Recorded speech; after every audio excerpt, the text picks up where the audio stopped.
بيجي علينا وقت نصدم من أعز الناس، وينقطع العشم ويموت الإحساس، وكل ما يصفى القلب يطلع موضوع جديد، وكل ما يصفى القلب يطلع موضوع جديد. ليه يا ألم ملحقني؟ ده أنا قلبي مش حديد. هتوجع أكيد، إمتى هطيب؟ بير جوا قلبي مقفول مش راضي يفضي. ليه يا ألم معايا مش ضدي؟ ليه يا ألم معايا مش ضدي؟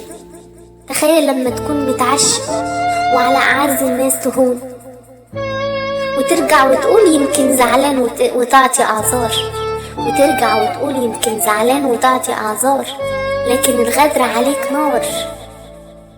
فابعد من أول غدر ليك، ابعد من أول غدر ليك، علشان الغدار عمره ما يتغير ودايما هيغدر بيك. سكة الغدارين صعبة على الطيبين.